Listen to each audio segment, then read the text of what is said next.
Seed talk, stuff to make your seeds walk. Check it out. We got my man Chris. Tell him what's up, and we got a special guest. Tell him who you are, brother. Hey, man, I'm glad to be here, Logic. My name is Toby Hicks, co-host of Dope Dealers Podcast. Okay. And hold on, a stand-up comedian for how many years now, Toby? I done lost track, like 25 now. Okay. Damn. Yeah. Yeah. So I've been in the game since I was like 18. You feel me? Took some layoffs, and I know Chris been in the game for a minute, and we all do I still do creative content. I just now wrote and produced, direct, and a sitcom. That's out. The first episode came out. We all do comedy. We're comedians. So for me, that I want to begin. Hold on, but I want to say this though. The difference between Toby is he's done like all deaf digital. He's in the murk of it in Hollywood. He does Chocolate Sundays frequently. He has his credits. I mean, I've been doing that since it started. I've been doing that since it started. Yeah, so he's a whole different. So what I'm striving for, he's OGing. You know what I mean? And so that's why we bring him on for that. Like he has that experience that and that voice. For me, I feel like that is. No, I feel you. Comes from wisdom. So I'm not taking nothing away from you and I's experience, but he's definitely OG to me. Chris, I know what you're trying to say. Yeah, exactly. Say that we're in the minor leagues and he's in the big leagues. We get it. Yeah, absolutely. And just years of work. I mean, I've been to like 15 countries performing for the military, all type of shit, in Iraq, Afghanistan, and every hood environment you could be in, every corporate environment damn near you could be in. It's just a lot of situations, but I'm glad to be here on Seed Talk. All praises due, man. It feels good to be in the room with some fellow cloth and some fellow comedians, especially someone like you and Chris, who got way more experience on stage than I do. But we're all humorous, and yeah, man, we respect this craft. You feel me? And I want to begin where I want to end. It's about for me, it's about respecting the craft. And when we're talking about Joe Rogan saying the word nigga or nigger and referring to black people as apes, as being a comedian himself, hanging around black people, I want to begin where we in, and I want to put this on the screen right now. Is canceling or checking Joe Rogan threaten our freedom of speech? And so I'm all about freedom of speech, but I'm all about, dealing with the consequences of what you say too. So we're going to go through this real quick. There was a montage, dang near playlist of Joe Rogan laughing. That's what humorists do. I'm laughing at something that people are taking very seriously, and they're canceling their Spotify subscriptions. India Irie is hot. You know what I'm saying? Chris says she had a very classy reaction. I thought it was very classy, but very firm. Yeah. I saw what's the old boy's name from South Africa? The brother. What's his name? Trevor Noah. Trevor. I seen Trevor's joint, and of course I seen the montage and heard the montage of Joe Rogan using the word nigger several times, and then he dropped the Planet of the Apes comment saying he stepped out the neighborhood and looked like Planet of the Apes and stuff like that. I want to start with y'all first. Toby, why don't you go first, man? Why don't you go in first, man? And what's your reaction? I mean, it was horrible all the way around. The N-word, all those times. If it had just been once, maybe even twice, maybe could have said, okay, he's wrong for that, but oh well. But when you see all those different times and different outfits and different shirts and different beard lengths and different hair, he had hair, didn't have hair, all those different times him saying it. You said you could tell it was going through a duration of time. Yes, yes. It's in, so that just lets you know it's embedded. Toby, you can't be doing this to the production quality, bro. Yep. Toby, And then, Hey, we lost you. We lost I'm you. here. There you go. You're good. There you go. Go Yep. ahead. Yep. Yeah. No, and I said and being the fact that just lets you know obviously it's embedded in him. And then the ape situation, say he went to go seen it in Philadelphia, so we know which is predominantly black, and he's calling everybody apes. That's another thing.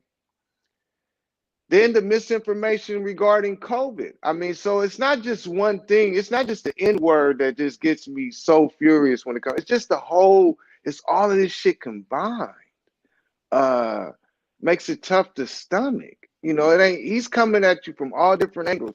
I mean, he's having white supremacists on the show, and but that's his audience. So no, it shouldn't be. Joe shouldn't be canceled or nothing. But see, he should just be exposed for the person that he is and the way he has been.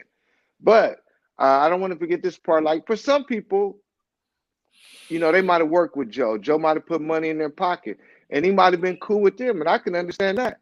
And they have a right to still feel good about it if they want to or whatever. But I mean, like if it was me, if I had worked with Joe, I would have come out and I would have handled it either two ways. Either I would have not said nothing at all, or I'd have come out and said, well, I worked with Joe for years. He's done a lot for me. He put money in my pocket, but what he did was horrific. It shouldn't have been done. I talked to him and told him that I was disappointed in him for these actions, and but that's where I stand, and there's nothing wrong with that. But to just hear people just come out and say I just support him and just leave it at that, then it's like, how? I mean, how can you just say you support him without giving some type of premise when there's been such horrific things said? Even speaking of having young female comics do sexual favors with him just for stage time and stuff like that on his podcast, and Joe just laughing and agreeing with it. It's just been so much that it's just tough Wait. Hold to on. handle all of it. Hold on. He said that he has had women comics exchange sex for stage time. He has. He's been involved in conversations, and Oh, he involved. Yeah, he was involved. Joe didn't say, but one of his best friends in the business said it, and then Joe was right there laughing and agreeing with it, and he would have been around. So yeah, I mean, I'm sure the whole birds of a feather flock together. I'm sure they all have taken part in it. They was all at the venue together every night. Okay. That's fair. And it's like, with the whole compilation of the things, it makes it horrific, more horrific than just the N word and the apes, which is just, I mean, but like I said, nobody should cancel them. People have a right to leave Spotify. Go right ahead. Okay, so Toby, so it's numerous things that you brought up, and that was good because I like that you went out of the spectrum in the circle of just him saying the word nigger. You talked about, number one, him saying the word nigger. You talk about him calling black people apes. I don't think people understand, or some people might not know the reference. He said he stepped out the car, and I think he actually said a nigger neighborhood. He said we was going to see Planet of the Apes, and we stepped out the car, and we was in Planet of the Apes. Yeah, okay. He was in Philadelphia. He said, no, he actually, you know what he said? And then he said, I thought I was in Africa. Remember? And I was like, wow. I mean, who's wow. And then what about the comment? And then also the comments of when he had the gentleman on and he said that, there's no real black people in America, it's all different shades. He said the only black people are in Africa walking around naked. Yep. Wow. Yeah, I read that too. So then you said you have a problem with the quote unquote COVID misinformation. Yeah. And then you said he basically aligns himself and is kind of like an accessory And what I hear you say is guilty because of association, because he aligns himself with comedians who have said, you know, women comedians can trade sex for stage time, and they laugh about it. I mean, he pretty much does locker room humor. He's very sophomoric. I mean, and I'm gonna go to Chris, but I'm gonna push back a little bit. Mm-hmm. His humor is very, very adjacent to Dave Chappelle. A little bit, but here's the thing, though. At the end of the day, though, it's very sophomoric humor. But here's the thing, though. I think the difference between Dave, intelligence too, but it's very sophomoric. It's high school type stuff. I don't think. But here's the difference between them two, though. I think Dave is a little more aware of the character side of everything. Dave would have not went to that extreme around. Now, even though he's pushed the line, though, we've seen him push the line. There's a difference between the LGBTQIA community. You're not gonna catch Dave have a conversation like you know what I mean. Have a conversation with someone else around. That's some pretty intense stuff, Chris. That's some intense. Made us laugh about Michael Jackson allegedly raping children. I was crying. Yeah, that's different than yeah, but that's different. That's different than denigrating a race, though. That's different. That's different than denigrating a race, bro. That don't even compare to the same thing as what Joe Rogan did. Yeah. Speaking about Michael Jackson, that's one individual. This man denigrated the whole black culture, every black in the world. Yeah, right, exactly. That's crazy. Hold on, time out. And I want to go to Chris of his reaction. I give you that it was one individual, but a person could say, or people could say, he is aligning himself with justifying and making it funny of the crimes that pedophiles do to children. Hey, but here's one more thing too, though, right? The difference between that. Here's one more thing too. Is like, this is about Joe Rogan. See, that's the problem with us. A lot of times when we supposed to be talking about one individual who messed up, it leads us into, look at what so and so did. Look at this ain't Dave Chappelle time. This is Joe Rogan's time.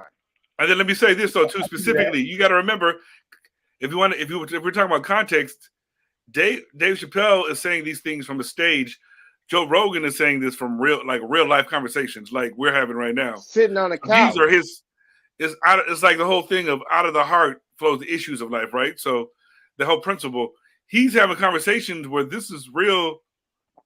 These are his thoughts. This is not on the stage with a microphone. This is stuff that's happening, that's coming out of his life. You know what I mean? So that's what I'm saying is that you would never see, Dave's not going to do it on a podcast, be like, ha ha.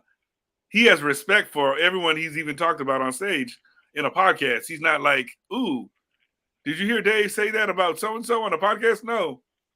And I think that's where, and then especially for him to go, that's where the challenge I'm having is that where it's not the canceling. Again, it's the accountability around, you got out of the car and said it was like Africa and Planet of the Apes. Bro, that's some heavy. I'm still messed up around that. That's pretty intense. And then ask the cab driver, and then he asked the cab driver, is this a safe neighborhood? That's crazy. So that means his whole mindset is always derogatory when it comes to blacks, no matter how he looks at it. Mm-hmm. Hold on, man. Hold on. Okay. I'm going to push back a little bit. Yeah. I think that's funny. And let me tell you the reason why I think it's funny. I think white people being scared of black people is funny. I think when we go boo and white people jump, I think that's funny. I think when white people expose themselves of how scared they are, and it's exaggerated and it has no foundation of being true, I think that's funny. I think I would push back a little bit on that. I think there was a time when everything he wasn't joking, though. Right. He wasn't joking. Yeah, there's no fun to it. That was real. Definitely a joke. It was definitely a joke. It was a heartfelt on a podcast. You're talking about the difference between what we're doing right now is we're talking about our ideas, our viewpoints, right? The way we see the world. On stage, it's a whole different, like, I it's understand like, that. I'll take it like this. Michael Blackston does not talk like he does on stage. Yeah. That's a persona. I've heard that. I've heard Two that. different things. You know, when you talk to him, he's soft, he doesn't have the accent, right? It's all persona. He even told me that Joe Rogan, that's not persona. That was the real deal. What he gave us was the raw. You know, I'm showing you this. What he showed us was, even he said it at the end. Wow, that's pretty racist. And then he even caught himself. So you know what I mean? So can I let me say something real quick? It's not a stage, man. It's not the same. It's just not the same. Okay. Let me say something first. Mhm. I'm not trying to justify what he said. Mhm. I'm just being honest with you. I just think that white people like him are funny. I think he's funny. I think he's funny. I was taking nothing away from his talent at all. I think, see, that's the difference. But I feel like his view, that's where I agree with in the way India Irie handled it was very classy, but very firm around where she stood. It's not taking nothing away from his art form. I know. But when you say things like that, you have to be held. You have to be held accountable for. It's the character point. It has nothing to do with his craft. If he was on stage, I know. we probably wouldn't be having this conversation. But I feel like for him to go that route and to not be at least checked. Too many times. It wasn't once or twice. It was too many times. It was too many.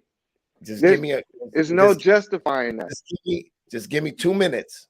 Yeah. And I want to stand firm on my square for 2 minutes and explain where I'm coming from. That's all I'm saying. First of all, I think that when I watch Joe Rogan and I watch his platform, his brand, his marketing, period, point blank, growing up around white people, growing up around white boys like him. I've been in, locker rooms with white people. I've been in, I think white people like him are funny. Just for so many different reasons. Not like it's like all praises to Joe Rogan. He's funny. I think Karens are funny. I think racist, ignorant, not informed white people are funny. Who, like, when I get in a room with them and I school them on some stuff, I think they're funny. That's first and foremost. I mean, that's just how I'm wired as a humorist, as a comedian. I think you're funny. Okay. And I would love to be in a room with him to like school him on some shit. You know what I'm saying? So when he says this stuff, I'm like, it's funny because you got blind spots. You're ignorant, dude. Like, you don't get it. That's what I'm saying. Like, that's why I think it's funny. And when he's sitting down and he's doing all his stuff on COVID and all that, I take into account that it's a show. He's putting on a show. And I am not a part of his audience that he's worried about that's giving him money. So he can offend me all day. So I would disagree, though. I would disagree on that point, but let's go ahead, though. Because you can't you choose to not be a part of his audience, but go ahead, though. Go ahead. What were you gonna say, Tom? I mean, it's not logic. Let him finish. Let me finish. Hold on. So I know that I'm not giving him $100 million. Some white executives at Spotify are giving him $100 million, and that's who he answers to. That's who he gives apologies for. He wouldn't have gave an apology. Look, bro, are you serious? He said it so many times, like Toby said, in so many different hairstyles. Facial hair was different. He's been saying it over the past years. So he's comfortable. He hangs out with Dave Chappelle. He hangs out with Talib Kweli. He hangs out with Hannibal Buress. He hangs out with black people. So we already know that he's comfortable. He thinks he gets a pass. So he's not answering to us. He's answering to people who give him $100 million. So I take that into account. And I say to myself, is it funny? Whatever. I think ignorant white people Karens, Todds, Brads, you know what I'm saying? Kens, you're funny to me. You're funny. I don't take you seriously. I think that his podcast has some guests on there that, I study, and I'd be like, oh, he had this doctor on there, this, that, and third. But he is a regular white dude who has blind spot that made it big, that occasionally hangs out with black people. I'm not distracted by him. I'm more focused on how does it impact my craft. So I hear Toby, I hear Chris, and I'm like, yeah, this is problematic. That's whack. Like, you feel me?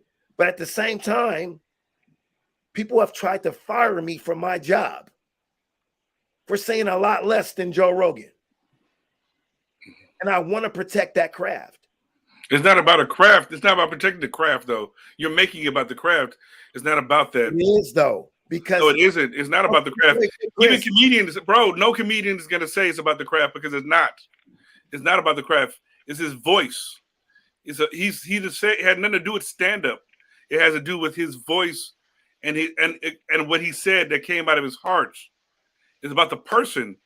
Let's take away the whole nigger, the whole N-word thing, right? The whole N-word stuff. If he just said, I got out of the car in Philadelphia and it was like Africa and the Planet of the Apes, that's enough right there to tell you that somewhere in his heart, he's seeing people like that. You're dehumanizing a race right there. So it's not even about canceling, it's about accountability at that stage. No, we're not saying we got to police it, but there's like, dude, it's not right. It's like, I get it. That's why I said to myself, if you really cared about us as black and brown people, you know what I mean, who support him, which I think is in the minority, we're not giving him $100 million. We're not.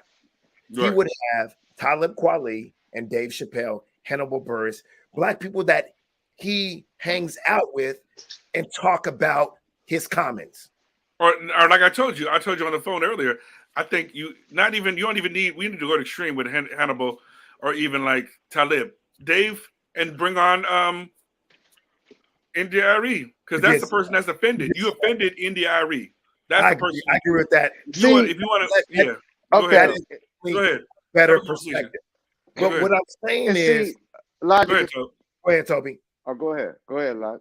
I was gonna say, Lodge, you like what you're saying. You have a right to feel the way you do and look at it from the way you're looking at it. Absolutely. But see, the problem is that you're coming at it from a humorous side or whatever. But the other millions of black people they're not. There's no way they could come from the side that you're coming from. You have a right to come from that side, but the masses ain't. And he knows what he's doing, and he doesn't even feel like he has a past because, as he said, that was years ago. I don't say it anymore. I know how bad it is. So now he's lying. He still says it. I mean, you just tell when this that embedded. You don't just stop all of a sudden, you know. And the thing about it is that it hurts so many people, but it doesn't have to do with any cancer. I mean, then people know who he is, and they have a choice to listen to him or not. But it's so much, man. The misinformation. Like, I know a woman who said that her brother and his wife, that they were big Joe Rogan fans. They listened to every episode. Because now, this is not us because we're sharper enough to not let Joe Rogan be get medical advice from him. There's no way, or anybody like that on TV. But this couple believed in everything he said. They didn't get vaccinated. The husband died first, then the wife died. They got 3 kids, and they both died because they didn't get vaccinated. And she says, and this is a white woman that says that it came because they didn't do it because Joe Rogan told them not to. Now, deep down, they were adults. They weren't minors. So deep down, they should know better. But this is the stuff that's happening, man. This is how deep it is. So we got to look at the whole realm of this, man. And no good person have these many different negative things attached to them. Hold on. It's humanly impossible. I would say just a quick to add on that. I feel like that's the responsibility, though. I'm just gonna say that's not fair. No, it's not. They were grown. It's not his fault. But you know what I'm saying. The It's a same way people listen responsibility. to Trump and they didn't go get vaccinated. Now, should There they you have go. listened to Trump or Joe Rogan? No, we know they shouldn't. But we're different people. We're sharper than that. But just think about Right. somebody, a white person that didn't even graduate high school in a rural area, listening to that. Their mind could be coerced into believing that and doing the shit. Hold on, Yeah. Toby. Let Toby, me yeah. real quick. Us. Yeah, okay, I got you. Go ahead. Yeah. Hold on. Let me tell you why that's not fair. Because I've seen several Joe Rogan episodes where he's never said don't get vaccinated. He's never said that. I seen it. He has said it. I seen it when he said it. What he has said is some people don't need to get vaccinated based on the criteria by the CDC saying who is, more prone to die when they get COVID. You're bringing in a whole different element of it, but he's had doctors. Well, But I think I seen. Hold on. Kobe, hold on. He's had people on his show that have actually checked him on his COVID information and pushed back and actually proved him wrong. So he has a diverse group of people on his show to converse with when it comes to COVID and stuff. So, but I would say this at the end of the day, though, what Toby's talking about is whether or not he wants to be responsible for his words, they impact people. Now, there are people at different. I feel like that's my thing is that whether or not you want to take that on, you're still impacting people when you do podcasts. Period. Now, it doesn't mean that they got a choice, but still, though, it's still coming out the same way. Different than being on stage again, because people are coming to hear you laugh. It's the same way Trump said, go down to that Capitol building. And white folks, look. There was people there who had families, businesses. These weren't all just. I mean, look how that conversation does turn some people into making mistakes that could cost them their life. Now, is it Joe Rogan's fault? No, deep down, we know better. It's not his fault. But some of this shit is his fault, bro. It really is. Because he's spreading that to 11 million people. So out of 11 million people, all it takes is a couple, 2 or 3 to really listen and let themselves go and die. And that shit, that blood is on him. Okay. So we're just talking about his comments in general now. That's so I'm just saying his voice. We're talking about his voice because I feel like the whole thing, man. You know, people are paying attention more to it because of the way the N-word situation came out, and that's the thing too. Like here's the bottom line. Hold on, Toby. Why do you keep saying N-word? You can't. So as black people, we can't say word nigger. No, I don't mind saying nigga, but at the beginning of the thing, you said we was keeping it clean. You said. No, I thought you said we was keeping it clean because I would have been saying a whole bunch of other words. But here's the point. Now that I know, but at the beginning, don't you remember saying I keep my podcast clean? I was trying to keep I do. Yeah, okay. So when you said you do, I figured I had to. It's your podcast. No. I don't cuss. I was trying not to cuss because you don't cuss. Yeah, go ahead. But damn, there goes a wee moment. But hold on, so damn, I forgot what I was going to say. While you're saying that, here's my thought around just in general. Here's the way I was raised. I feel, even just with my godfather, I feel like whenever you decide to speak, or you're an author, or even I think comedy on some level, but it all depends. But I think whenever you're getting on a podcast, it's like with that, I think you have to understand I feel like there's a responsibility that I have that someone's going to take what I have to say as truth, right? That's how we develop followers, right? And so, and I've seen this myself. I remember over the years in following, and I still have a high respect for my godfather, but he was a mega church pastor, and for a long time, everything was gospel. And a lot of people do this with their, they deify their pastors, right, or their leaders, whatever they are. in whatever they're in, right? And I think the challenge is the accountability factor. Is that, you know, no matter what you're doing, whether you're a comedian, whether you're a pastor, whether you're a politician, your words are going to affect people. And we've seen it time and time again where it affect them negative, positive, or whatever, you know, it can affect them, you know, in a way that will take their lives. You know what I mean? In my case, my godfather, you know, had some challenges, you know, ended up having to, you know, some challenges with the IRS at the end of the day. And that affected a lot of people. You know what I mean? And because they were so closely following someone. And I think that's where, I mean, we know better than that, right? When it comes to Joe Rogan or anyone, but at the same time, too, it's the accountability factor. I think, you know, we just live in a different time where to some people, yeah, we come from a place where we can brush it off. Yeah. But you got a lot of people that are even afraid to. I know people in the industry that are even afraid to even speak out because they don't want to mess up their connections. You know, remember what I mean, Toby? Mm-hmm. You got comedians that are afraid to talk about their truth. But what happened to like Fight the Power and all this other hip hop stuff against that? But you know, I mean, it's almost like people don't want to just call it what it is when it comes out, but it's still there. And I think that's where, and I'm talking from just a general, you know, perspective, not, you know, but I mean, you know, it's the same. It's the same as when Trump like talked to those people on January 6th and they ran up into the Capitol. It's the same effect that Joe is having on certain people. Not every person, but certain people. And it's like, I mean, look at it. But see, we're different because look at it. Barack Obama, when he was president, Barack could have told us, hey, look, y'all, they got Michelle, Oprah, and Beyonce.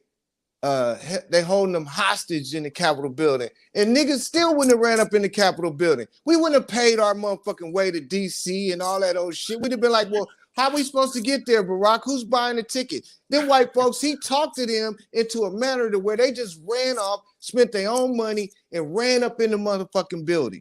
And Joe Rogan got that same type of power with those white folks that follow him. Because most of his followers aren't the most educated people in the world. So they will fall into the trap of doing and just believing everything he says and letting it totally affect their life. You won't, because you got a whole different mindset. I agree. Look, when people have a good point, I'm gonna say they got a good point. You and Chris got a good point. Right. And I know, and I'm confident that Joe Rogan has millions of followers, literally millions. He's the greatest and popular podcaster, if not just in the United States. I mean, he might be the most. I think I might have seen where it might be had the biggest following in the world. I could be wrong on that too. I think I seen that shit. So with that you're right. You guys are right. He does have a responsibility. And I would say that you don't always have to hold on and accept that responsibility, but you have to deal with the consequences.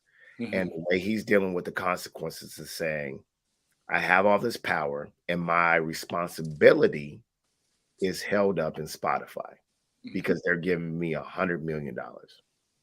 That's what I'm saying.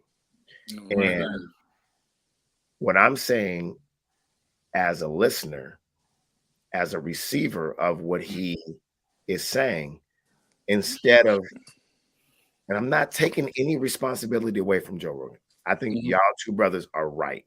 Y'all right and exact. When he says stuff that's not cool, that's racist, that's bigoted, that is inappropriate, you shouldn't say it. I agree with you. Because he has the responsibility not to say it because he has so much power and influence. And the reason why I agree with y'all too is because I know that as a principal. I can't just be walking through the schools in the hallways, calling kids out of their names. Wait, hold on. I can't even call a kid I can't be like, you're a badass kid. I can't even say that, even though their actions are bad. Because of the influence and power I have. Look,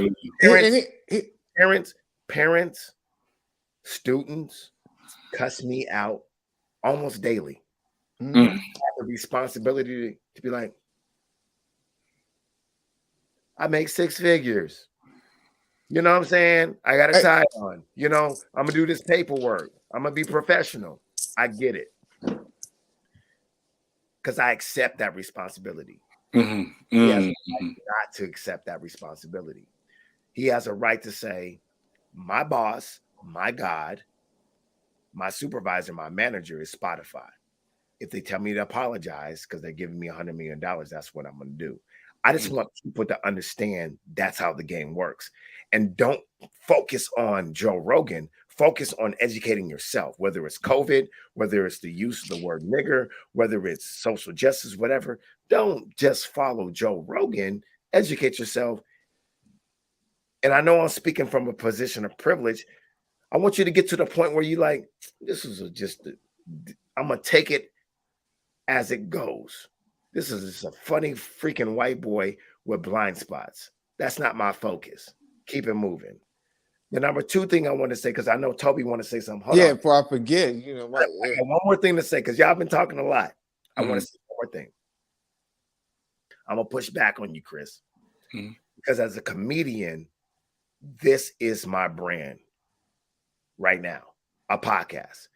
Us, you know, talking, shooting stuff. I could say something in this podcast that could be quote unquote inappropriate, that could get me canceled. One of y'all could say the word bitch. Y'all could say any of the inappropriate words. Y'all could use a homophobic slur. And I would defend y'all and be like, this is our brand. No, we're comedians. We're talking about this. No, I would disagree though. Podcasts aren't the brand of a comedian. The podcast is different than stand-up. I would say that you've chosen this as your avenue as a comedian, but you can't put this. A comedian's not going to say this is part of this is an avenue for you. But I feel like you stand-up is not podcasting. It's not the same. It's not the same thing. No, I'm not. No, wait. Time out, fellow comedians. I'm not saying it's the same. I'm saying it's an extension. I've heard Dave Chappelle say some stuff that is adjacent to what off the stage that he says on the stage. Like, for instance, he was in a room with Daniel Caesar. Y'all remember this? He's like, oh, this dude's hella gay. And then Daniel Caesar was like, oh man, what are you saying? But that was an extension of his stage performance. He was like, yeah, you don't remember that? Google it. I didn't see it, but what I mean, I'm not. I mean, the point of it is that he still has to be accountable for his. Even Dave has to be accountable for his. Absolutely. I mean, he has to be. And he has been. It's not. Y'all really want that smoke? I don't think y'all want that smoke. I don't think you want the smoke where you're on a podcast and you can't say certain things. You know what, man? I mean, it wasn't just once, homie. I know that, homie. I mean, it's never going to be once. It's never. Look.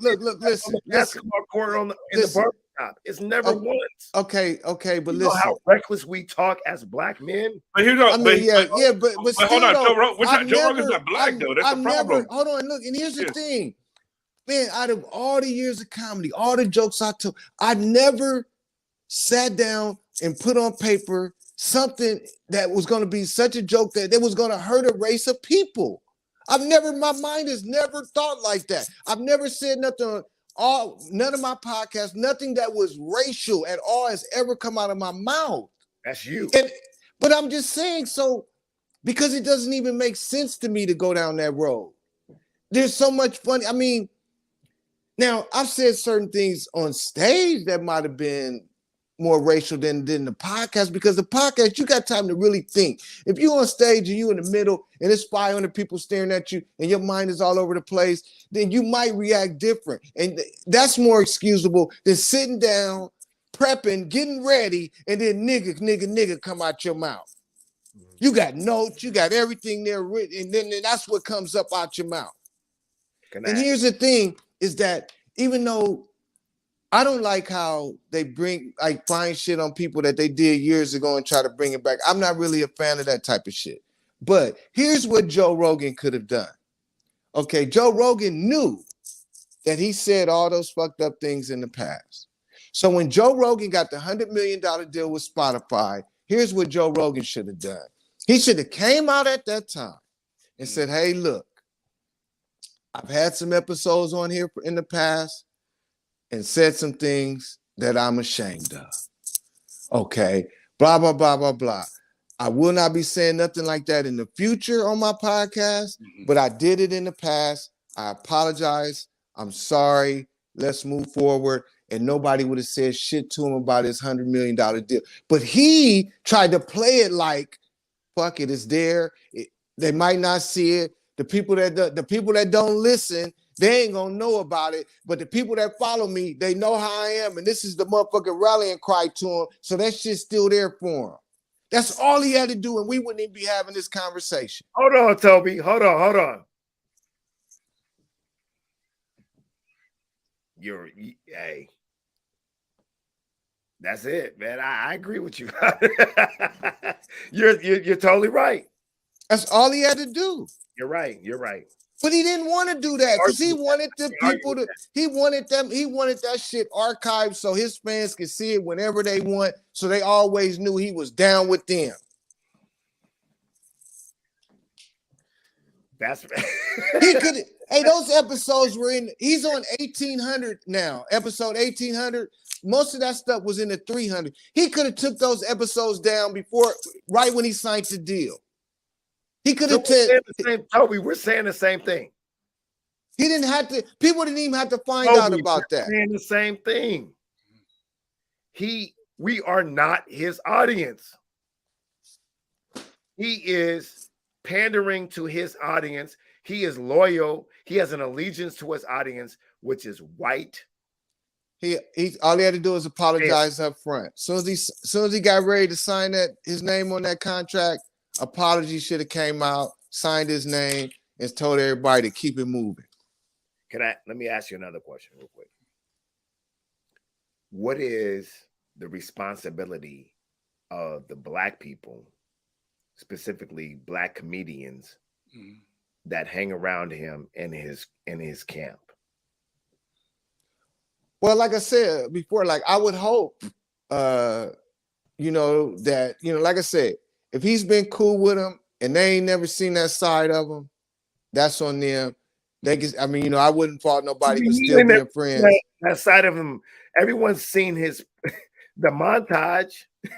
Well, no, what I'm saying is though, if they've been friends with him and they've had different experiences, like for years, like they might have a 10-year relationship with him, then I would hope, I'm not saying they should end their friendship, but I would hope that they would have had a conversation with him and told him like, yo, bro, this shit was foul how you did it, blah, blah, blah. And hopefully he apologized to those people and then they can move forward as they see fit. I would hope that's how it would go down. You can't just tell somebody. Hold on, Toby. You know what Black people want to say. So what you're saying, Toby, is the Black people in his camp just say, oh, okay, yeah. All right, man. Yeah, man. Don't say that stuff again. And then continue. No, I said if they see fit. I can't tell nobody how to think. Well, now we talking about people on his camp or friends? I'm talking about I'm saying even if they in his camp, like say if they feature for him, then they got to make a decision on how they feel about it. Right. That makes it, yeah. That's all I'm saying.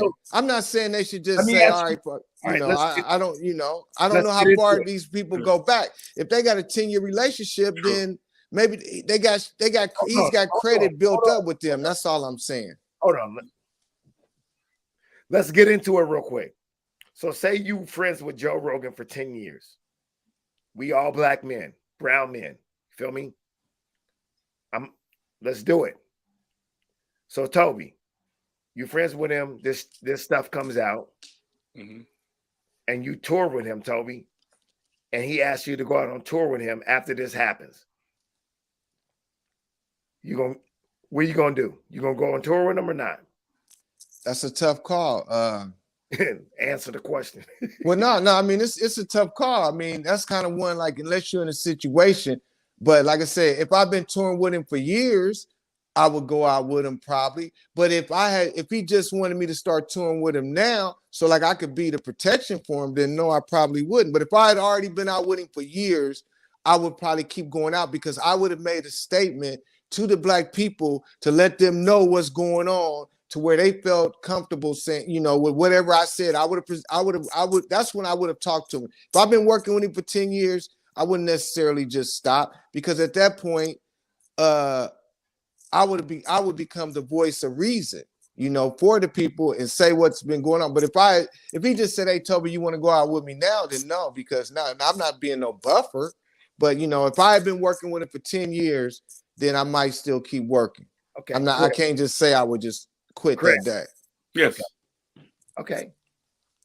I respect that. I respect that response. That's great. But I would have told him exactly how I felt, and then I would have did a post online to let black people know what I said to him and the way I feel. And just because, and not that I would owe them any explanation, but I would just do that because it just seems like the right thing to do. And with some of the people that are in this camp, they're not saying nothing. They just going, "I support him." Like either you support him and say why and just and explain yourself, or just don't say nothing at all.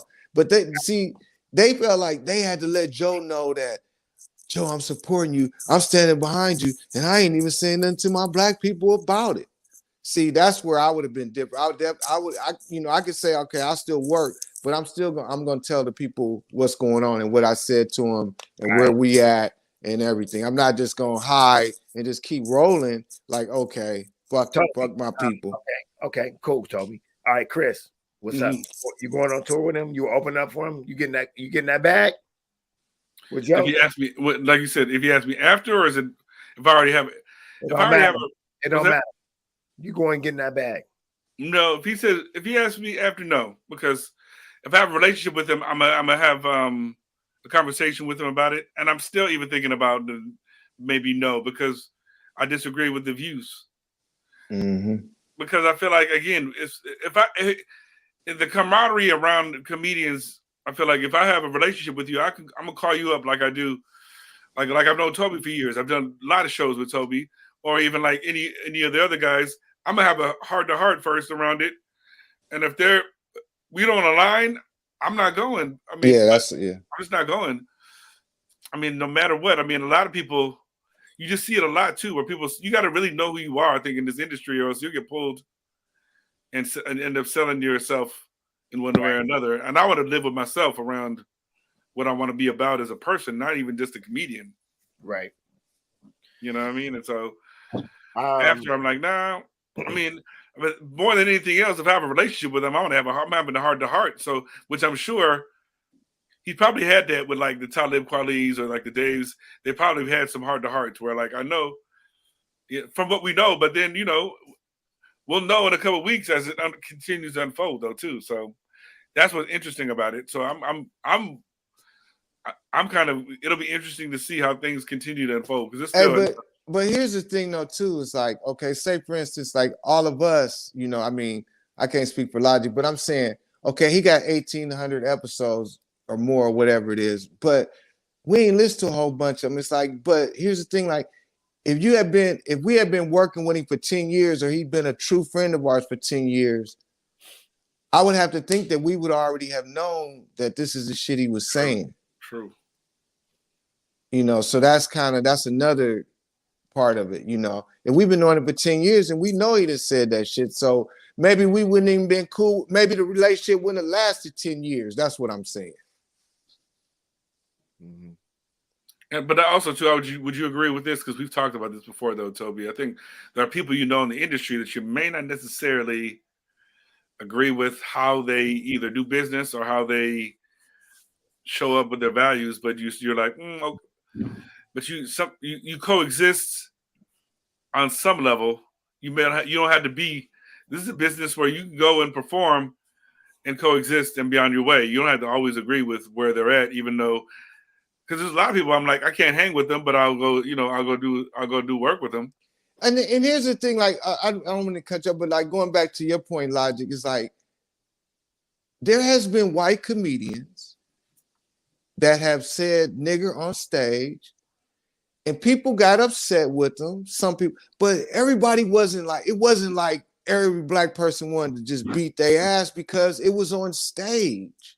Like they knew that they didn't like it. They knew that the white comic was wrong, but they accepted it a little bit more as opposed to you just sitting around a table just chit-chatting and that's just what's coming out your mouth. I mean, I guess I've known white comics to say it, and they got checked, you know, in certain cases. In certain cases, people just kind of let it go. You know, I've seen it go both ways, is what I'm trying to say. All right. I want to chime in real quick. I'm getting the bag no matter what. I'm going to go ahead and say that. And the reason why I'm going to say that is this. I want y'all to hear this in the right way. I make a lot of money, very good money in the education system for 24 years, especially been making really good money within the last 11 years. Not trying to justify anything that Joe Rogan says. I think the stuff that he's doing, I know what he's doing. He's appealing to his fan base. His fan base is white males. Period, point blank. It's the same. I would disagree with you on that because you know why? Because when you choose, I have to interrupt you on that one because as soon as you chose to tour with Dave Chappelle, now it's not just whites. Now you're speaking to, it affects us, and I feel like you can't separate that. No, I understand. You can't separate that he's just speaking to white people. Go ahead. Go ahead. Go ahead. I'm sorry. My bad. My bad. I got passionate. I understand. My bad. Yeah. That's the political marketing move that he does. So hear me out. Joe Rogan's not dumb. And he's not surrounded by people that are dumb. I would argue, I can't prove it, but I would argue that it was a marketing move, not a sincere move. I can't prove it, though. It's my opinion. It was a marketing move to align himself with black people, like Dave Chappelle. No, absolutely. What this? Quali, Hannibal Buress, because he's of that cloth. He's of comedians. And I feel that if he could get around not being friends with those people and have an audience that is purely white, that he would.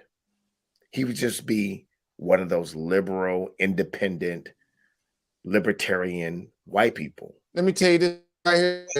Right. Hold on. I mean, I got something to go right. I mean, an experience because he has it like that. I just want to get this off, but go ahead. Go ahead. No, I'm saying go ahead. He has it like that, but go ahead, finish it up.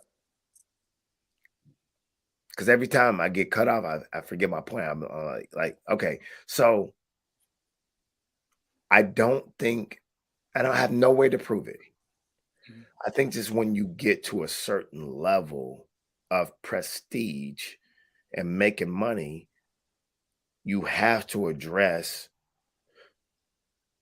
the consumer base that looks like black people, that is black people.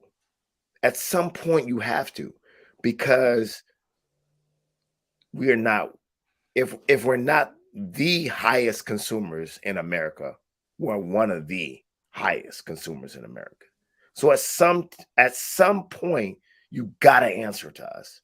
You gotta align yourself with not in the comedy world. Not in the comedy world. I'll give you an example, Logic. Well, you have more experience than me. I'm gonna give you an example. Not in the comedy. You know, if we were talking about hip hop or something else, outside, I would disagree. But tell me how it is from the inside. Not in the comedy world. He doesn't have to align with us. He doesn't need a dime from black people ever. Okay, and this has nothing to do with the $100 million. He didn't need a dime from black people 15 years ago. Okay, so a good friend of mine, co-host of the Dope Dealer podcast, Jamal Dolman, comic. He told me a story of how, and he didn't think nothing of it at the time, but now that all this racial shit's come out, he remembered this night. So he was going to the Comedy Store to perform. He had a show in the Belly Room, which is, they got 3 rooms in the Comedy Store. That's the smallest room. So he had a spot in there, and he says, as he was getting to near the Comedy Store, there was nowhere to park. Everything was crowded. He was like, what the hell is going on? So he said he finds a spot, gets out the car, and he says, as he's walking up to the Comedy Store, there's hundreds of people in line. He said it's all young white dudes. A lot of them had skinheads, young white. He said it wasn't even hardly any women in line. And he said that he was walking up and he was like, damn, what's going on tonight? And finally, when he gets up to the front, he sees a sign. It's Joe Rogan. So what he said is that Joe Rogan's whole audience, there was like 500 people, and like 450 of them was young white dudes. Half of them had skinheads. He said it wasn't even no women. So there was no black people in line. So he caters. He had an all-male show, bro. These are the people that go see him. These ain't women. I mean, ain't a whole bunch of bitches going to see Joe Rogan. I mean, that's just not happening. So he doesn't need, he's hanging with those brothers that you talk about. So he knew one day all this shit would come out and he can go, I got some black friends. That's to throw motherfuckers off the real motherfucking shit he's been talking all this time. Kobe, hold on.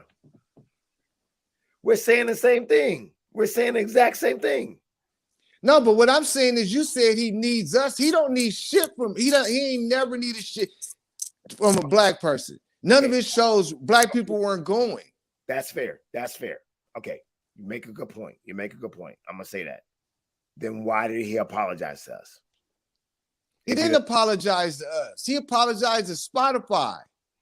He just said us. He didn't give a fuck about us. If he'd gave a fuck, like I said, he would have talked. He'd apologized before he signed that contract. Once you get into the realm of $100 million, you know motherfuckers gonna find everything fucked up they can find. He should have got out in front of it. That's fair. That's fair. He apologized when this shit got.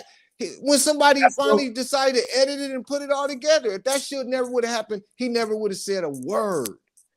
That's fair. That's one way to look at it. I'm not mad at that. I'm not mad. He ain't apologized to us. He don't give a fuck about what we think. But Toby, listen.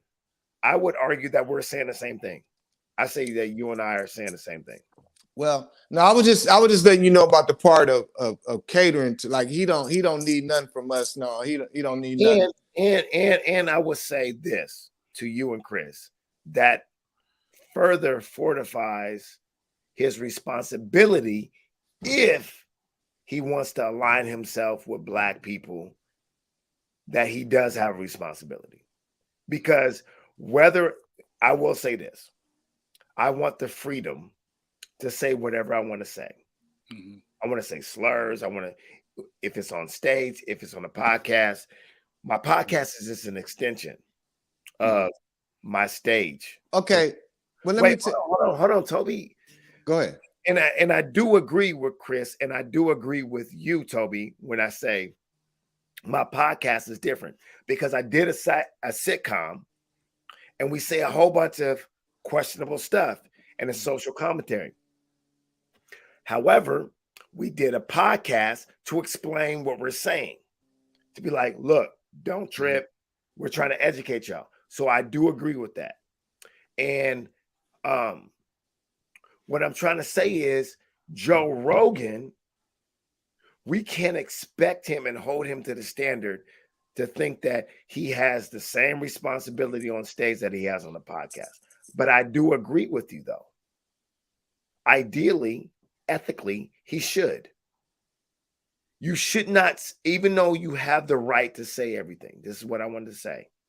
If you know you're going to trigger someone with your words, then ethically, responsibly, you shouldn't say it. That's the bottom line. And I'm gonna push back a little bit, Toby, because in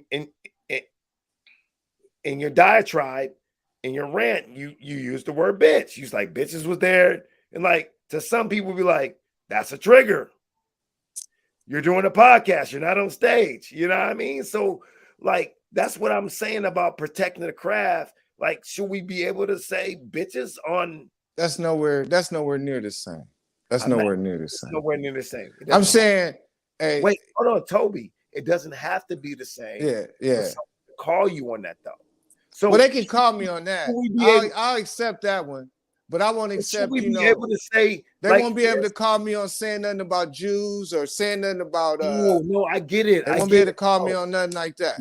No, I get it, Toby. No, I get it. No, I'm not. I just want to say at the end of the day, I'm gonna ask you and Chris. Like, so we're doing this podcast, so we're speaking casually.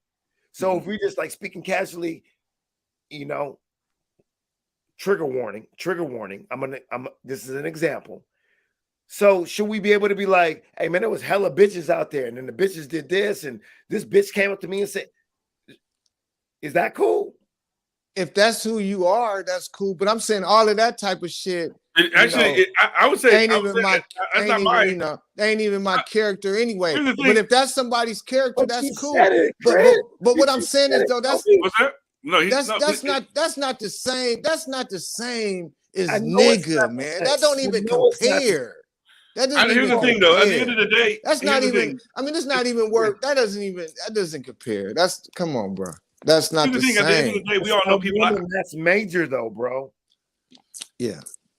I mean, I guess you can almost say. I mean, a person can say anything that's gonna damn near offend somebody, but his history and the shit that we're talking about, this is about Joe Rogan. This ain't about Toby Hicks and what I say and me saying bitch. This is about what he did.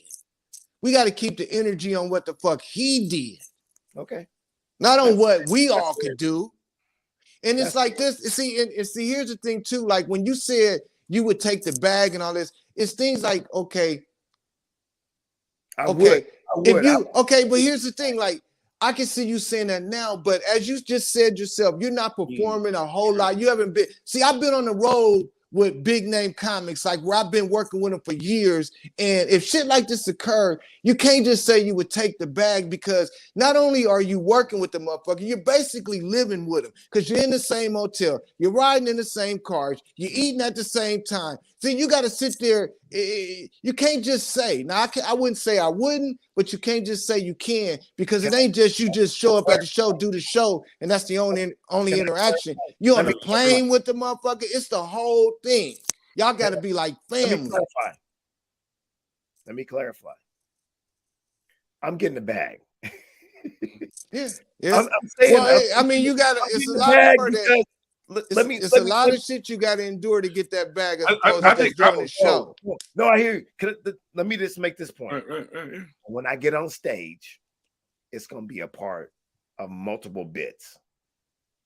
It's going to be, I'm going to get the bag, but it's going to be a part of multiple bits that I do. It is. And the thing is, bro, I make good money. I'm able to live in Seattle through the educational system. The educational system makes a lot of money off the oppression of Black and brown people. Period, point blank.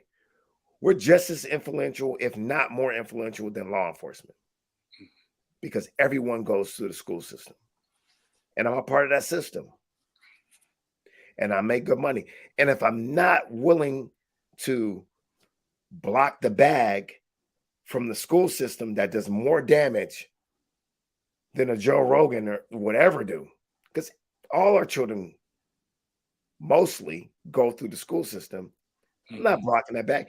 Like a lot of people don't know, I'm an educator, but I always want to be an entertainer. I still, like, I'm sitting in a room that's one half a library, other half recording studio. I'm still making music. I wanted to be a rapper. I wanted to be a stand-up comedian, producer, writer, actor, all that. That's first and foremost. So I can only imagine the compromises and the sacrifices that people had to do and work for racist people to make it big in the industry. You know about that, Toby. You know. Yeah, but like I say though, it's like I say, I see what you're saying, but it's easier said than done when you got to be with somebody for years. Right. You know, because you're spending You're spending more. I spent more time with comedians than I had my family. Yep. So it's a whole nother thing. You can't just say because it ain't as easy as it sounds like. No, it's not. It's not as easy as I'm not trying to take away and be dismissive of anything you're saying. But the bottom line is though, more man, than me. The bottom line is that, man. But here's the thing: is that I would even all he had to do is apologize when he signed that deal. Yeah. Got in front of the story. Said I did these episodes. This was 8 years ago. It was 10 years ago or some shit like that. And we wouldn't even be having this conversation. But homie, that was not his intentions because he don't give a fuck. And I guarantee you right now, I will bet everything I'll ever be able to come up with. Something tells me in my heart that if every black person that was friends with Joe Rogan just quit talking to him, I don't think it would bother him one bit. And I'm gonna leave it right there. I agree with you. Chris, would you go on tour with Joe Rogan for a nice sum of money? Would you go on tour and would you open up for him? No, I'm a relationship guy, so either way, I would have to. If I didn't connect with him, and that's how I work now. I mean, there's certain people that I work with now that I don't agree. I'm okay with the exposure, but I don't agree with the way their character and integrity are everything in this business. And you got to be ready to walk away from certain things that look like opportunities in order to maintain yourself. And there's this right off the back, I would say no. I'd have to have a conversation with him, see where his heart is, because at the end of the day, I can if I go on tour with him, I got to deal with him as a person. You know what I mean? And I've been with people. I'm going on my 9th year, right, of comedy right now, right? I've been around people. I don't agree with how they move. So I can't connect with them because it'd be too toxic and it would take me out of me. You know what I mean? In the early days when I was ignorant, certain stuff were appealing, but I'm like, nah, I'm good. And I've seen other comics say, oh, I'm hanging with so-and-so. And I'm like, I can't do that, man. Go ahead. Because I understand what their energy is about, what their character and integrity is about, and I can't do it. I just can't. Then you gotta look at it like this too, man. Like seriously though. Like I said, it would depend on the relationship and whatever and how we worked it out. But it's just like,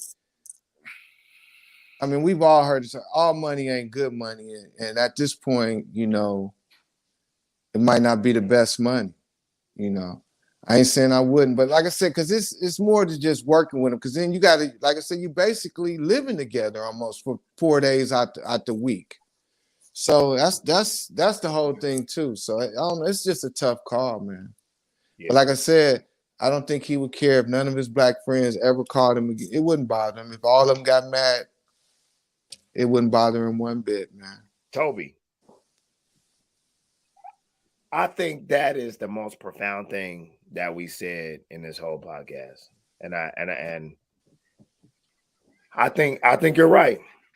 I'm confident you're right. I don't think he would care if none of his black friends ever spoke to him again. And I could be wrong. I could be totally wrong, but that's just when I look into it. That's the individual I see he's just, he's responsible for that. He's responsible for that energy out there. If you and I are Chris are wrong about that, I don't know how Chris feels about that. I agree with you. I don't think he cares. I don't think he cares enough.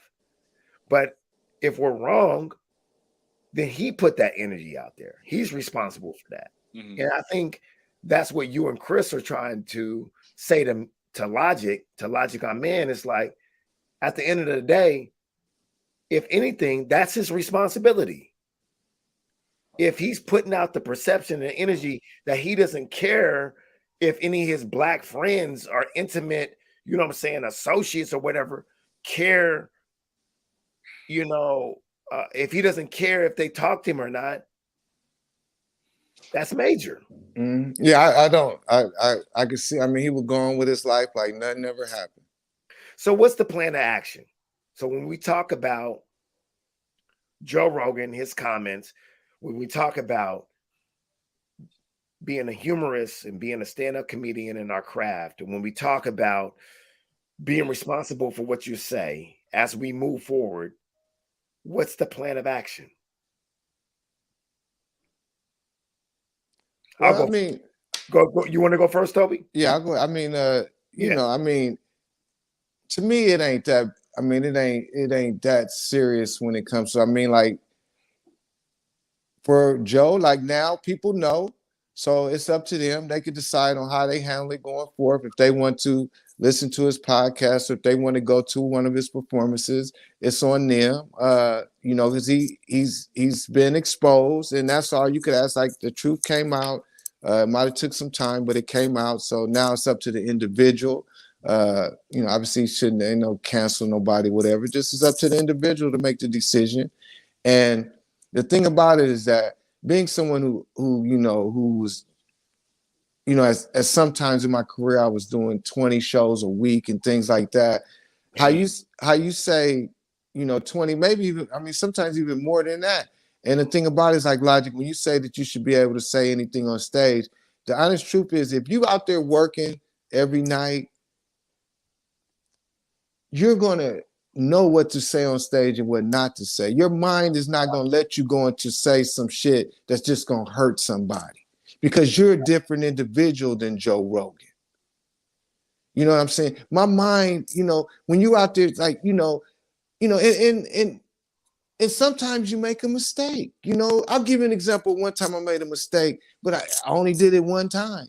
One time I was performing and the place was packed. It was like 300 people. And I was doing well. I was ripping. I was killing. All of a sudden I said, I don't know what made me say it or whatever, but it was a lady and a man. It was a couple in the front row. And I just happened, now I'm killing. And I look out there at the lady and I goes, and I wasn't even trying to be mean. I don't know why I did this, but I said, so when is the baby due? And her husband said, she's not pregnant.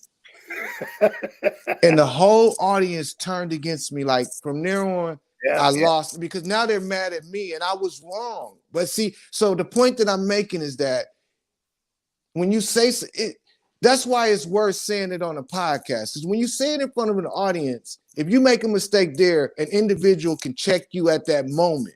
When you say it on a podcast, we had to wait 10 years to find out that shit was like that. So there's a difference. And people, they have a chance in public to check you or to accept it. And other times I've said things that might have been a little mean, but you know, I never had but you know, I felt bad, like, cause I went from ripping to making the audience mad at me. All because I said some shit, just, I don't even know why. But, and see, that's why I say it's the difference between people being there in front of your face and you thinking off the top of your head as opposed to sitting down and just go, well, you know, man, we went to the movie theater and everybody looked like apes. I mean, it was Planet of the Apes. We went to go see Planet of the Apes. It was Planet of the Apes. If he said that on stage, it wouldn't have been as bad. But when you say it just sitting down talking, then that's coming from the heart for sure. Like when I said that to that lady, I wasn't trying to embarrass her. I mean, I wasn't trying to call her fat. I mean, or anything like that. I just made a mistake. Woo, those are some lessons. All right, Chris, what's the plan of action as we move forward? You know what? I think the plan of action is like what it should be. People have to think critically for themselves when they're taking stuff in, right? I mean, it's like, you know, I know in all this we've been talking about Joe Rogan, but I want to give like always respect for India Arie for being firm around her decisions. She didn't do it in a way where she was trying to attack him. It was the point of, she didn't even make it about Joe Rogan. It was about the views, his views that she would disagreed with, but she didn't like attack him. She was just really classy around, you know what? I don't agree with this, and this is what I'm going to do. And she just did it. And, you know, it wasn't a big thing. And I admire her example, you know, and, you know, and she gets a lot of flack for it. But I mean, I appreciate it because I feel like, you know, you have to, you know. Flag. I mean, she was basically saying too, is that okay, y'all paying us peanuts on the dollar. Y'all paying us a Yeah. small fee, but y'all taking the money that you make from us and giving this man $100 million to say all this ridiculous shit. Right. Mm. Yeah. So I mean, I have Love Yeah. India Irie. Yeah, exactly. That's enough to piss a motherfucker off. That's enough to piss a motherfucker off. Right. And she did very classy too. She wasn't, and I always respect that about her. Even if she didn't do it classy, it's still warranted. Absolutely. There you go. Yeah. And shout out, like Neil Young, he said, take my music down too. I mean, so it ain't even just, see, that's how you know it's fucked up when white people say take their shit down too. That's how you know. We know he wrong. White people saying he wrong. We don't have to say shit. White people say, oh man, take my shit down too. And then you know what make it so bad?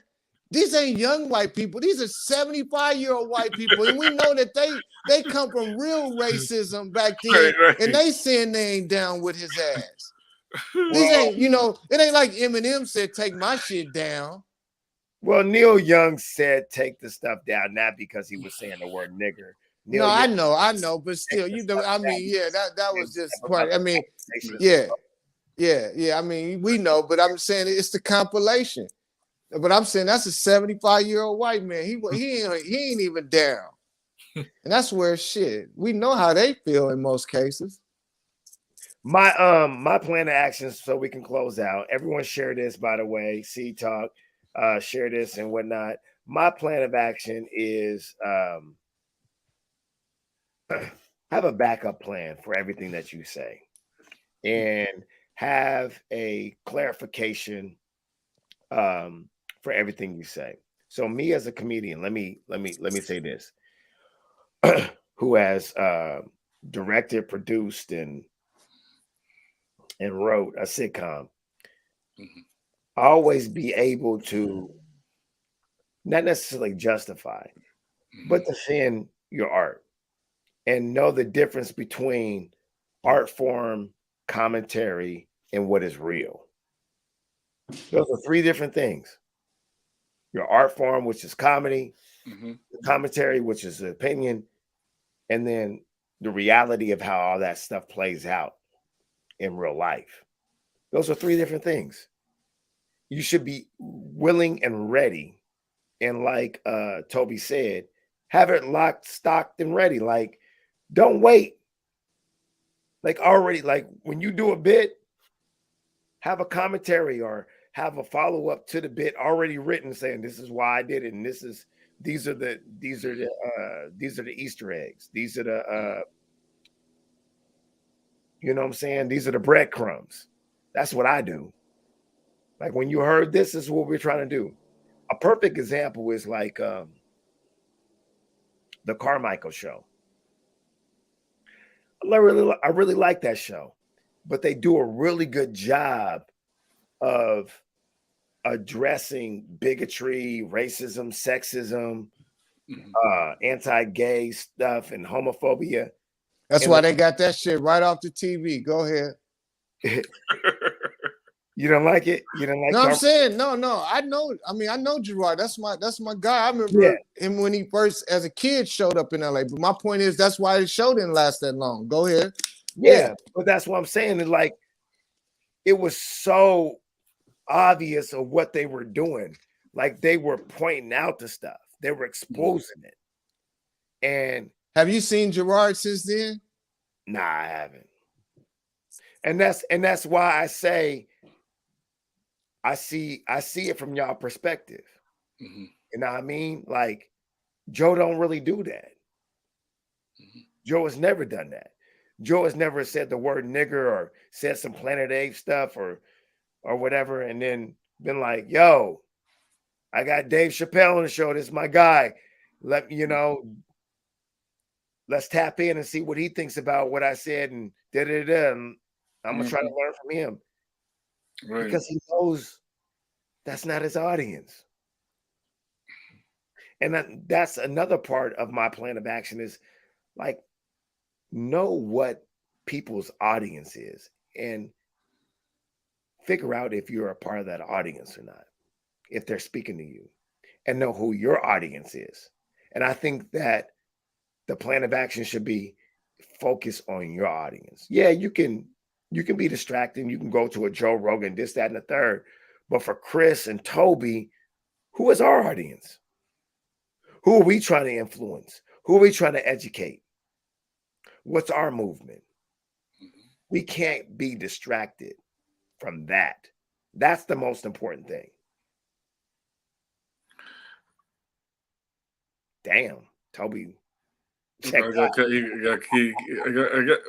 he probably just got, probably just got whatever. I know his system was bad, but I would say this though too. But I mean, you can't really. I don't know. Again, does the plan of action? I would say this. I was taught by my godfather that when adults make adult choices, you got to deal with adult consequences. And I feel like, for me, I feel like I'm responsible as the deeper I go as a comedian, and I know a lot of people at different levels, like Toby and beyond. I feel like you just got to be ready to deal with the consequences of your words, regardless of whether they're your audience or not. When you're dealing with the media, you got to be willing to like deal with the consequences and be able to, pay up if they come and talk to you about it in a way that's really authentic, or you're going to deal with the consequences. You know what I mean? It's yeah. Hey man, this has been a real good Seed Talk. Hey, everybody share this Seed Talk. Comment, get in the comments. Good stuff. Yeah. Hey man, let's do this again, Toby. I'm down. Yeah, hey, hopefully it'd be something more pleasant. Hopefully Joe Rogan won't do nothing else. We can talk about something more pleasant. It was pleasant, man. It was a good conversation. I liked it. I'm talking about, the topic ain't pleasant. Talking about, watching some white man say nigga is not pleasant. Nah, man. Planet of the Apes. Hey, shit, yeah. Whoa, Chris, pause. No, I'm saying Nick. Well, he did say the N-word in Planet of the Apes. You know what I mean? Yeah. Toby, real quick, man. I appreciate your contribution, man. I appreciate you, man. A brilliant mind, man. You helped me think and see it from a different perspective. Chris, thanks for bringing Toby on. And as always, Chris, man, you always dropping jewels. It's Seed Talk, stuff to make your seeds walk. We'll see you next time. Share this, comment.